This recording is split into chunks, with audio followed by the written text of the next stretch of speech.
Assalamualaikum warahmatullahi wabarakatuh. Bismillahirrahmanirrahim. Alhamdulillahirabbil alamin. Allahumma shalli wa sallim ala sayyidina Muhammadin wa ala alihi wa sahbihi ajma'in. Amma ba'd. Rekan-rekan dari kelas IAT 4B yang saya hormati, saya mohon maaf jika dalam kesempatan kali ini saya baru menyampaikan video untuk mengganti perkuliahan yang tadi siang mestinya kita laksanakan, tapi karena satu dan lain hal akhirnya perkuliahan tadi siang tidak bisa dilaksanakan. Dan pada malam hari ini saya membuat video untuk menyampaikan pertemuan kita pertama terkait dengan apa itu tafsir maqasidi serta rencana pembelajaran semester yang akan kita sampaikan sebagai instruksi maupun sebagai materi yang nanti akan disampaikan sampai 16 pertemuan ke depan. Adik-adik sekalian, berbicara terkait dengan tafsir maqasidi sebagai mata kuliah, ini merupakan satu mata kuliah baru di IAIN Syekh Nurjati Cirebon yang saya kira ketika saya mencoba untuk mencari referensi yang terkait, mencari silabus-silabus sejauh ini belum saya temukan secara lebih jauh sebetulnya apa dan bagaimana merancang kurikulum perkuliahan mata kuliah tafsir maqasidi. Karena itu bagi saya ini merupakan satu anugerah, bisa jadi di satu sisi sebagai musibah tentu saja, karena tafsir maqasidi ini merupakan satu mata kuliah yang saya kira cukup baru, baik di ilmu Al-Quran dan tafsir sendiri maupun dalam cabang keilmuan tentu saja. Dalam konteks ini adalah tafsir al-maqasidi. Perlu rekan-rekan ketahui sebetulnya tafsir maqasidi itu merupakan satu frase yang terdiri dari dua kata. Yang pertama adalah tafsir, yang kedua adalah al-maqasidi begitu. Nah, tafsir sendiri sebagaimana kita ketahui tentu saja Anda sebagai mahasiswa ilmu Al-Quran dan tafsir mengetahui bahwa tafsir itu adalah al-kashfu an haqaiqil makna. Jadi upaya untuk menyingkap, menjelaskan serta menerjemahkan, menginterpretasi satu substansi makna atas suatu teks. Yang tentu saja dalam hal ini adalah Al-Quran dan Al-Quranul Karim begitu. Kemudian al-maqasidi di pertemuan sebelumnya pada saat saya mengampu mata kuliah usul fikih, teman-teman mendapatkan materi ke-15 yaitu maqasidus syariah sebagai epistemologi hukum Islam kontemporer. Saat itu saya menyatakan bahwa maqasidus syariah di dalam konteks ini adalah satu fan atau keilmuan yang pada mulanya merupakan satu topik di dalam pembahasan ilmu usul fikih. Namun jika kita mengacu misalnya ke dalam apa yang sudah disampaikan oleh Muhammad Thahir Ibn Ashur, misalnya di dalam kitab Maqasidus Syariah Al-Islamiyah, kita bisa mengetahui bahwa Maqasidus Syariah itu merupakan satu keilmuan mandiri yang sudah terpisah dari usul fikih begitu. Meskipun memang Maqasidus Syariah sendiri adalah satu topik yang menjadi bagian integral dalam kajian maupun studi ilmu usul fikih, terutama misalnya setelah kita mengkaji ada satu topik tertentu yang ditulis oleh Al-Imam siapa yang mengarang kitab Al-Muwafaqat, yaitu Imam Abu Ishaq Asy-Syatibi. Abu Ishaq Asy-Syatibi menulis Al-Muwafaqat fi Ushul Syariah. Di dalamnya membahas satu kajian khusus tentang Kitabul Maqasid, yaitu Maqasidus Syariah. Jadi tafsir ini merupakan satu frase dari kata tafsir dan juga maqasidus syariah. Jadi maqasidus syariah itu adalah tujuan-tujuan di balik legislasi satu hukum. Di dalam istilah lain misalnya term ini juga hampir senada dengan apa yang dikatakan oleh Ar-Raisuni.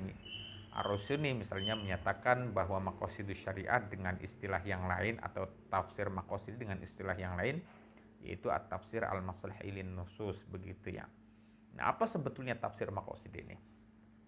Kita lihat dari dua varian kata yang tadi, ternyata tafsir maqasid ini bisa diterjemahkan kalau kita misalnya membuka beberapa nomenklatur yang agak spesifik terkait dengan tafsir Maqasidi. Misalnya di sini ada satu tulisan yang cukup baik, misalnya menyatakan apa sih yang disebut dengan tafsir Maqasidi. Tafsir Maqasidi adalah huwa launun min alwanit tafsir yubhatsu fil kashfi 'anil ma'ani wal ghayatil lati yaduru haulaha al-Qur'anul Karim kulliyan aw juz'iyan ma'a bayani kaifiyatil ifadati minha fi tahqiqi maslahatil ibad. Jadi tafsir Maqasidi itu merupakan di dalam konteks tafsir sendiri merupakan satu nomenklatur baru. Dia didefinisikan sebagai salah satu ragam dari beberapa ragam tafsir yang di dalamnya dibahas dengan tujuan untuk menyingkap terkait dengan makna-makna maupun tujuan-tujuan yang dilingkupi di dalam satu teks Al-Quran, baik secara kulli, secara universal maupun juz'i, secara spesifik. Ma'abayani kaifiyatil ifadatin minha, disertai dengan penjelasan tentang tata cara bagaimana memperoleh, mengambil faidah, menarik simpulan dari teks-teks Al-Quran itu, dari makna-makna itu, fi tahqiqi masalihil ibad atau fi tahqiqi maslahatil ibad, dalam upaya untuk menciptakan, merealisasikan kemaslahatan umat manusia. Nah, dalam konteks ini sesungguhnya tafsir Maqasidi itu merupakan satu nomenklatur yang cukup baru juga di dalam tafsir, ilmu tafsir, di dalam cabang ilmu tafsir. Ada beberapa pendekatan yang serta arsiran yang sebetulnya ada kesamaan antara tafsir Maqasidi dengan beberapa corak-corak ilmu tafsir yang lain.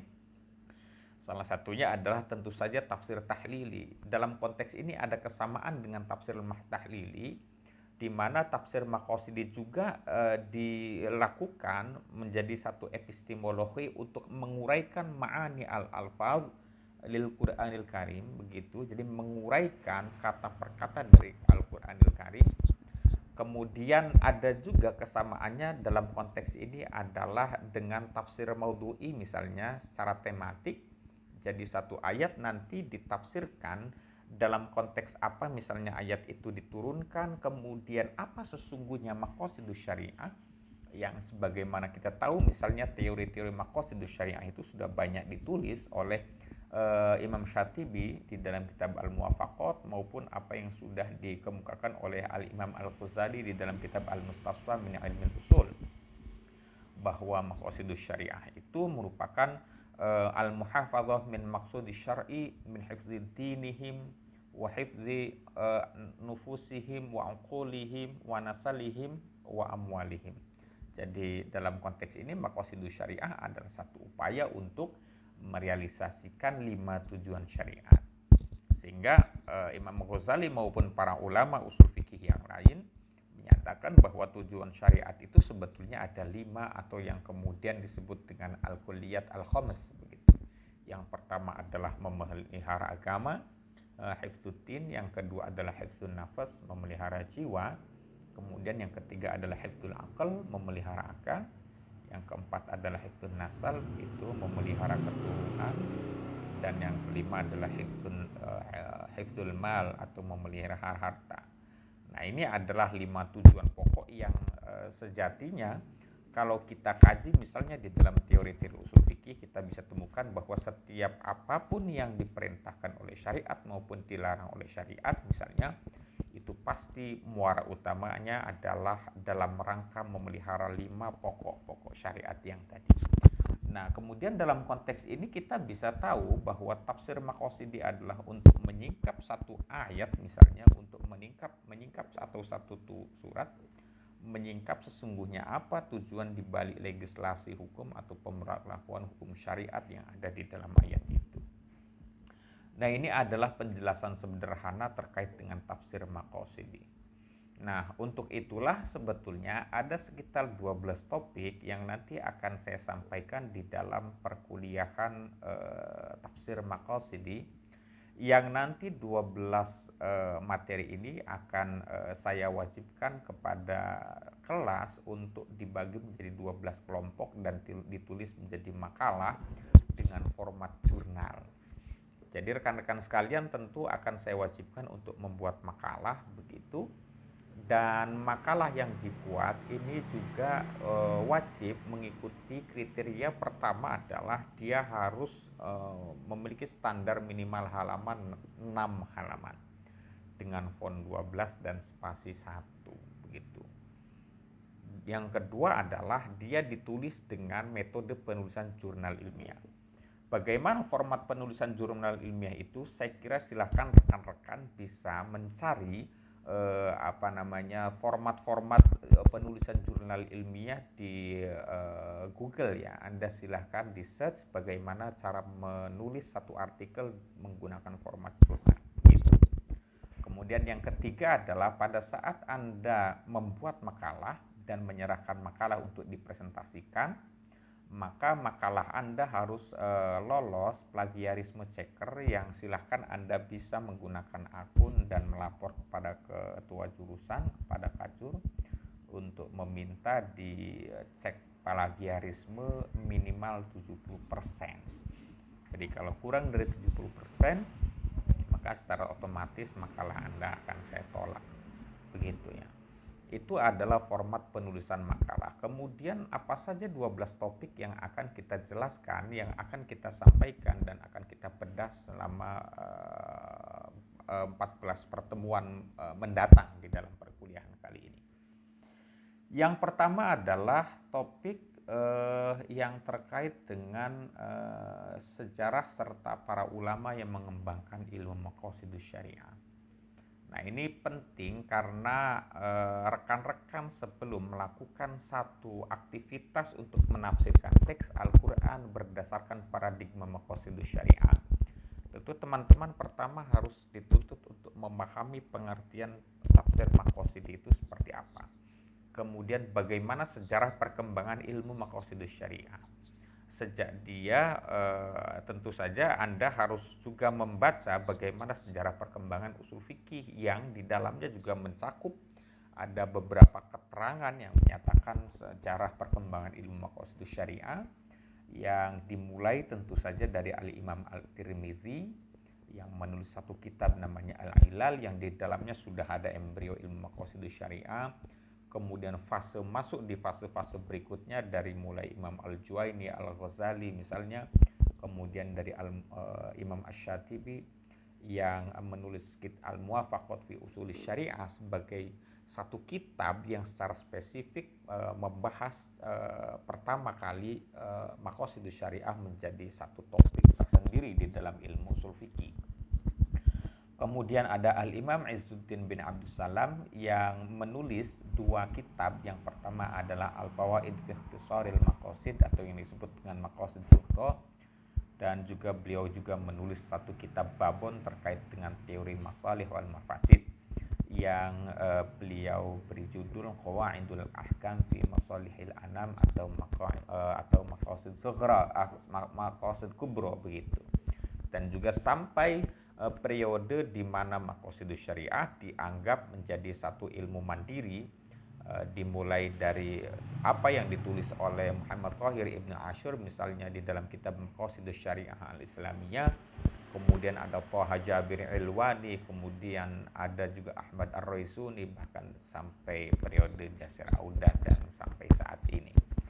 Itu topik pertama. Kemudian yang kedua adalah pembagian konsep Al-Kulliyah As-Sittah. Nah, ini menjadi topik yang penting untuk dipahami oleh rekan-rekan sekalian. Kenapa? Karena ini menjadi penting dipahami bahwa sejak semula ulama-ulama menyatakan ada 5 tujuan prinsip di dalam Al-Quran atau di balik pemberlakuan hukum syariat yang tadi sudah saya tekankan. Kemudian pada periode lebih lanjut misalnya Muhammad Thahir Ibn Ashur di dalam kitab Maqasidus Syariah Al-Islamiyah itu menambahkan satu ketentuan hukum lagi, yaitu hifdzul arad begitu, atau memelihara kehormatan. Nah, karena itu Ibnu Ashur misalnya menambahkan tidak menjadi al-kulliyat al-khams sebagaimana tadi disebutkan di awal, tapi menjadi al-kulliyat as-sittah, begitu, menjadi 6 hukum primer, begitu. Ini menjadi penting untuk rekan-rekan ketahui untuk secara lebih dalam mengenal bagaimana sih sebetulnya teori-teori tentang al-kulliyat as-sittah, baik itu min janibil ijad, begitu, dalam konteks untuk mewujudkan, merealisasikan, maupun min janibil i'dam, bagaimana agar mencegah hilangnya 6 tujuan prinsip primer itu. Saya kira rekan-rekan bisa mengacu kepada apa yang sudah ditulis oleh Imam Asy-Syatibi di dalam kitab Al-Muwafaqat fi Ushul Syariah. Kemudian tema berikutnya adalah paradigma hukum doruriyat, hajiat, dan tahsiniyat. Ini juga penting untuk difahami oleh rekan-rekan sekalian. Apa sih sebetulnya hukum doruriyat itu? Apa yang disebut dengan hukum hajiat itu, dan apa yang disebut dengan hukum tahsiniyat? Saya kira rekan-rekan juga bisa sembari melacak keberadaan 3 paradigma hukum ini di dalam teori-teori usul fikih maupun maqasidus syariah. Ini menjadi penting karena nanti di dalamnya banyak sekali terjadi pertentangan antara hukum doruriyat, hajiat, dan tahsiniyat, serta bagaimana cara untuk memprioritaskan atau cara untuk mengurai problematika terjadinya kontradiksi di antara 3 hukum ini. Sehingga saya rasa rekan-rekan sekalian penting untuk memahami topik maupun tema terkait dengan paradigma hukum doruriyat, hajiat, dan tahsiniyat.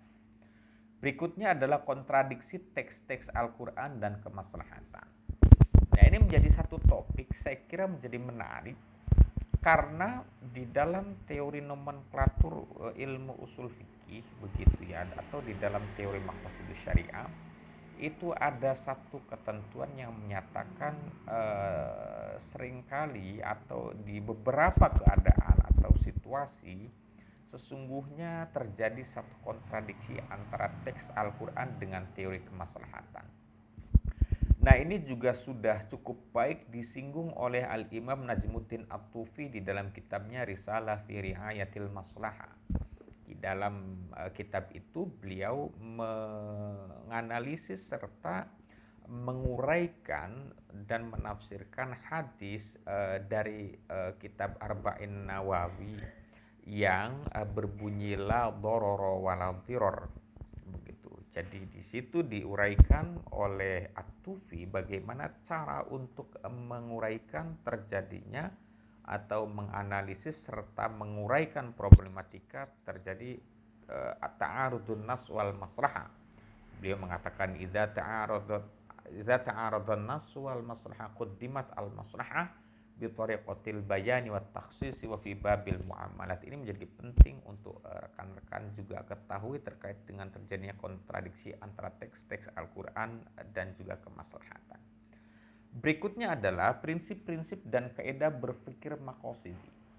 Nah, ini juga penting untuk difahami karena kaitannya terkait dengan bagaimana rekan-rekan bisa menginstall aplikasi paradigma maqasidus syariah di dalam pemikiran Anda, bagaimana membangun paradigma maqasidi itu, serta kaidah-kaidah apa saja yang perlu rekan-rekan ketahui di dalam konteks untuk membangun paradigma maqasid. Nah, ini saya kira rekan-rekan bisa mengacu kepada karya yang ditulis oleh Ahmad Ar-Raisuni, Duabit Maqasidus Syariah. Saya agak lupa kitabnya. Jadi di situ Ahmad Ar-Raisuni menyatakan bahwa sebetulnya ada 4 kaidah berpikir maqasidi. Yang pertama diketahui adalah kullu ma fi syar'i mu'allalun wa lahu maqsudun. Jadi Imam Ar-Raisuni menyatakan bahwa setiap yang ada di dalam syariat itu mu'allalun, pasti bisa dicari apa rasio legisnya, begitu ya, apa illatnya, dan pasti di dalamnya itu ada tujuan, begitu ya. Ini penting diketahui karena tidak mungkin Allah Subhanahu wa taala menurunkan satu syariat, satu hukum kecuali pasti di dalamnya itu ada kemaslahatan, begitu. Kemudian yang kedua, la taqsida illa bidalil. Tidak boleh kita menentukan bahwa satu hal merupakan maqasidus syariah kecuali harus disertai dengan dalil, begitu ya. Kemudian tartibul masalih wal mafasid, bagaimana mengurutkan melakukan sistematisasi antara kemaslahatan dengan kemaslahatan. Bagaimana terjadi atau cara untuk menguraikan antara kemaslahatan, misalnya quddimat al aslah fal aslah, bagaimana terjadi jika terjadi pertentangan kemaslahatan atau kemafsadatan, begitu ya. Nanti salah satu kaidahnya misalkan darul mafasid muqaddamun ala jalbil masalih misalnya, dan seterusnya. Saya kira itu. Kemudian yang keempat adalah at-tamyiz bainal maqasid wal wasail. Ini juga menjadi satu kaidah maupun paradigma berpikir maqasidi yang penting, supaya teman-teman itu mampu membedakan mana ayat-ayat yang sedang menyatakan hukum maqasid, mana yang sedang menyatakan wasail. Misalkan terkait dengan amar ma'ruf nahi munkar. Dalam ayat misalkan kuntum khaira ummatin ukhrijat lin-nasi ta'muruna bil ma'ruf wa tanhauna 'anil munkari wa tu'minuna billah, begitu ya. Jadi apakah al-amru bil ma'ruf wan nahyu 'anil munkar itu tujuan atau dia itu adalah wasilah, begitu. Nah, itu juga penting untuk diketahui. Itu terkait dengan materi itu.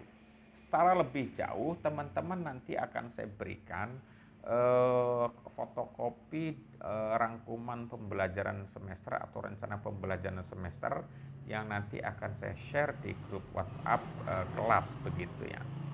Kemudian berikutnya, setelah UTS kita akan membahas 6 topik penting lain. Yang pertama adalah terkait dengan teori maqasidul Quran. Nah, teori maqasidul Quran ini penting. Rekan-rekan silahkan merujuk beberapa tulisan yang ditulis oleh Ali Muhammad As'ad, kemudian tulisan yang ditulis oleh Ibrahim Rahmani misalnya. Di situ banyak menguraikan teori terkait dengan maqasidul Quran, atau Wasfi Ibnu Ashur. Nah, itu apa sih sebetulnya maqasidul Quran itu? Apakah kemudian ada kaitan antara maqasidul Quran dengan maqasidus syariah? Apakah itu merupakan maqasidul Quran sebagai kulli, maqasidus syariah sebagai juz'i? Karena tentu saja kita mengetahui bahwa Al-Quran itu tidak hanya berbicara pada aspek syariat. Al-Quran juga berbicara pada aspek akidah misalnya. Al-Quran juga berbicara pada aspek khuluqiyah misalnya, dan seterusnya. Ini juga menjadi penting untuk rekan-rekan bisa klasifikasi dan jelaskan secara lebih jauh antara al-maqasid al-ammah misalnya. Ada maqasidul Quran kemudian dibagi menjadi al-maqasid al-ammah, yang kemudian dia ada 7, begitu ya, macam maqasid al-ammah min lil Qur'anil Karim, begitu. Kemudian ada al-maqasid al-khassah, yang itu disarikan dari satu ayat secara tematis atau misalkan diambilkan dari satu surat secara spesifik. Nah, itu dilihat pada apa yang sudah ditulis oleh Ibrahim Rahmani, Ali Muhammad As'ad, dan Wasfi Ibnu Ashur, yang saya kira di situ sudah diuraikan secara lebih jauh, begitu. Kemudian berikutnya adalah tema terkait dengan tafsir maqasidi ayat-ayat tauhid. Nah, tafsir maqasidi ayat-ayat tauhid yang saya pilih dalam konteks ini adalah surat Ali Imran ayat 64. Nah, khusus terkait dengan 5 tema ini merupakan tema aplikatif, tema implementatif, bagaimana terkait dengan materi-materi yang tadi sudah dikuasai dan sudah dianalisis serta difahami oleh rekan-rekan sekalian. Kemudian piranti-piranti epistemologi tadi menjadi satu paradigma berpikir dalam rangka untuk menafsirkan satu teks berdasarkan kacamata maqasidus syariah. Dalam tema yang pertama adalah tafsir maqasidi ayat-ayat tauhid pada surat Ali Imran ayat 64. Ali Imran ayat 64 ini bunyinya adalah ya ahlal kitab ta'alau ila kalimatin sawa'im bainana wa bainakum alla na'budu illallah wa la nusyrika bihi syai'an wa la yattakhidha ba'duna ba'dan arbaban min dunillah, gitu ya. Qul ya ahlal kitab ta'alau ila kalimatin sawa'im bainana wa bainakum alla na'budu illallah wa la nusyrika bihi syai'a wala nusyrika bihi syai'aw wala yattakhidha ba'duna ba'dan arbaban min dunillah ila akhiril ayat. Nah, ini tafsir maqasid di ayat-ayat tauhid. Ketika ada kelompok yang kebagian untuk menganalisis tema ini atau membedah tema ini, pertama yang dilakukan adalah silahkan rekan-rekan uraikan dulu ma'ani al-alfaz. Jadi menggunakan metode tahlili, di mana Anda silahkan terjemahkan satu persatu, tafsirkan satu persatu. Ya ahlal kitabi, kemudian ta'alau, di situ ada kalimatin sawa, begitu dan seterusnya. Nah, setelah Anda menafsirkan begitu, kemudian Anda tentukan apa sebetulnya maqasidul Quran yang ada di dalam ayat itu. Apakah terkait dengan tauhid, terkait dengan rumusan tauhid, atau hirmatul isyrok billah dan seterusnya. Nah, Anda tentu saja bisa mengacu kepada maqasidul Quran, tema yang sebelumnya yang 7 itu maqasid ammah. Nah, kemudian dilihat ayat ini berbicara maqasidul Quran yang mana. Nah, kemudian terakhir silahkan implementasikan tafsir maqasid di ayat ini, surat Ali Imran ayat 64 tadi, dengan ayat-ayat tauhid yang lain. Misalkan terkait dengan surat Al-Kafirun misalnya, qul ya ayyuhal kafirun. Bagaimana relevansinya, implementasinya terhadap surat Al-Kafirun misalnya, bahwa misalkan tidak ada toleransi di dalam persoalan pokok-pokok misalnya, atau di dalam persoalan ubudiyah begitu, menjadi sebagai bagian dari ayat-ayat tauhid.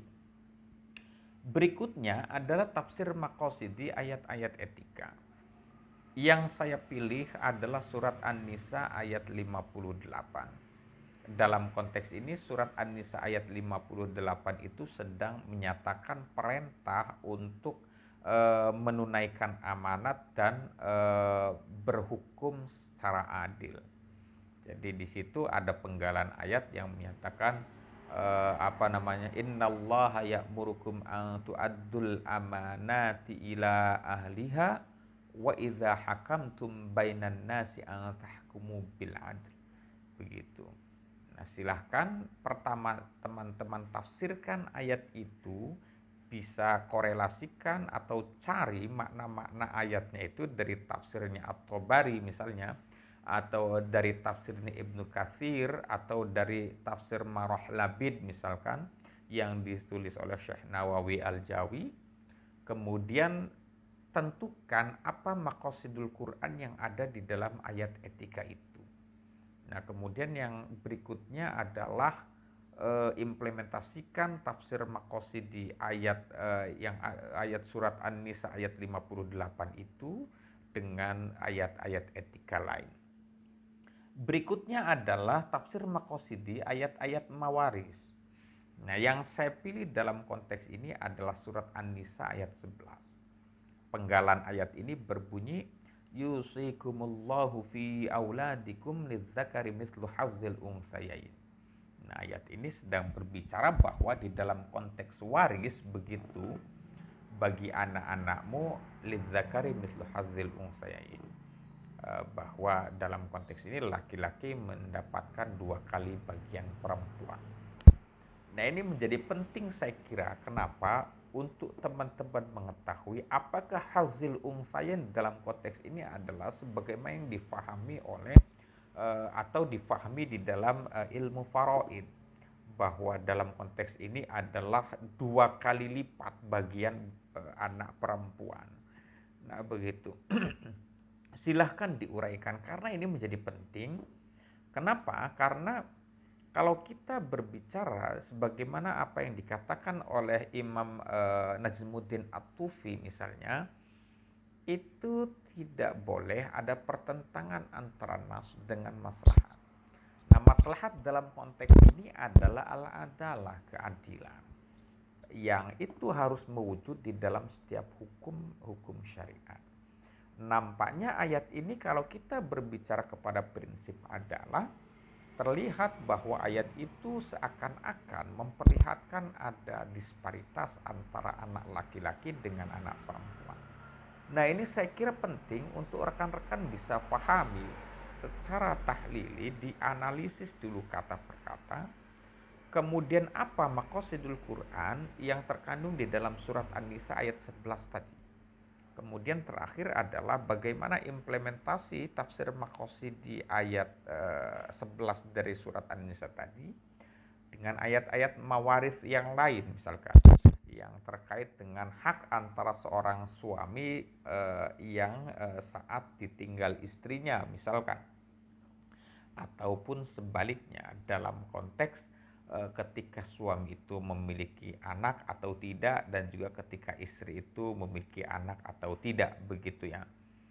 Misalkan ayat yang lain yang menyatakan walakum nisfu ma taraka azwajukum illam yakul lahunna walad illam yakul lakum walad illam yakul lahunna walad, mohon maaf, walakum nisfu ma taraka azwajukum illam yakul lahunna walad ila akhirih, begitu ya. Nah, ini itu terkait dengan tafsir maqasidi ayat-ayat mawaris. Berikutnya adalah tafsir maqasidi ayat-ayat gender. Yang saya pilih di sini adalah surat An-Nisa ayat 34 yang bunyinya adalah ar-rijalu qawwamuna 'alan nisa'i bima faddalallahu ba'dahum 'ala ba'di wa bima anfaqu min amwalihim ila akhiril ayat. Jadi ayat ini seringkali dijadikan satu dasar hukum bagi sebagian kelompok yang menyatakan memang Al-Quran mengistimewakan laki-laki di atas perempuan begitu. Sehingga terlihat sekali ada dimensi hukum Islam yang terlihat sangat patriarkis misalnya, atau bias gender. Nah, ini penting untuk dianalisis. Kenapa? Karena nanti saya minta rekan-rekan yang mendapatkan topik ini silahkan diuraikan, dianalisis berdasarkan metode tahlili, uraikan makna-makna lafaz yang ada di dalam ayat-ayat yang ada di dalam ayat tersebut. Kata-kata kuncinya ar-rijalu, kemudian qawwamuna, begitu. Apakah ar-rijalu dalam konteks itu adalah jenis atau bagaimana? Atau sesungguhnya itu sedang menyatakan satu kondisi spesifik, tidak dimaksudkan untuk mencakup seluruh jenis laki-laki misalnya. Kemudian apakah qawwamuna di situ maksudnya adalah memimpin?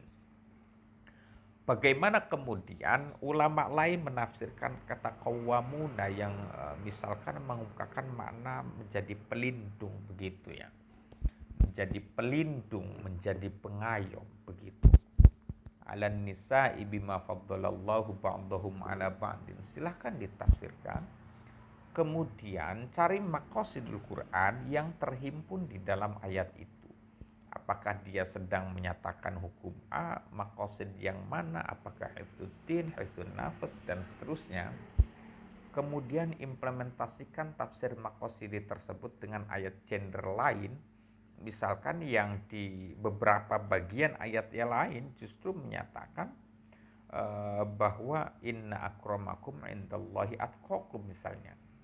Bahwa Tuhan itu dengan tegas menyatakan tidak mempersoalkan penciptaan laki-laki dan perempuan karena memang diciptakan berbeda-beda itu untuk saling mengenal. Sementara yang membedakan di sisi Tuhan adalah ketakwaan mereka, begitu. Sehingga seakan-akan terjadi kontradiksi di antara dua ayat tadi. Ayat yang menyatakan ar-rijalu qawwamuna 'alan nisa, begitu, An-Nisa ayat 34 dengan ayat yang lain. Silahkan ditafsirkan. Kemudian yang terakhir adalah terkait dengan tafsir maqasidi ayat-ayat politik. Dalam konteks ini yang saya pilih adalah surat An-Nisa ayat 59 yang bunyi penggalan ayatnya adalah Ya ayyuhalladzina amanu athi'allaha wa athi'ur rasula wa ulil amri minkum ila akhiril ayat, begitu ya. Jadi silahkan teman-teman diuraikan, dianalisis dengan metode tahlil, ditafsirkan apa sesungguhnya makna ulil amri di situ. Apakah ulil amri dalam konteks di situ adalah pemimpin politik begitu, atau pemimpin agama? Dalam konteks ini adalah mujtahid, misalnya orang yang memang diberikan Tuhan wewenang untuk menyimpulkan hukum agama begitu. Karena nampaknya di kalangan mufassir sendiri terjadi banyak sekali varian makna ulil amri yang saya kira penting untuk teman-teman analisis dengan metode tahlili, kemudian dibandingkan dengan tafsir-tafsir yang lain. Setelah itu adalah apa sesungguhnya maqasidul Quran atau maqasidul syariah yang ada di dalam ayat tersebut, kemudian implementasikan dengan ayat yang lain misalnya begitu. Nah, rekan-rekan sekalian, saya kira itulah beberapa penjelasan singkat terkait dengan pertemuan pertama kita yang saya sampaikan dalam bentuk video. Mudah-mudahan rekan-rekan mendapatkan gambaran secara utuh terkait dengan apa saja materi perkuliahan yang akan kita kupas di dalam semester kali ini terkait dengan mata kuliah tafsir maqasidi. Jika nanti di tengah perjalanan ada beberapa hal yang dirasa kurang difahami, silakan rekan-rekan bisa bertanya kepada saya secara langsung melalui penanggung jawab mata kuliah untuk kita bisa berdiskusi secara lebih jauh terkait dengan silabus maupun topik-topik yang ada di dalam mata kuliah tafsir maqasidi maupun rencana pembelajaran semester yang sudah saya susun. Itu saja yang bisa saya sampaikan, kurang dan lebihnya mohon maaf. Wallahul muwaffiq ila aqwamit thariq. Wassalamualaikum warahmatullahi wabarakatuh.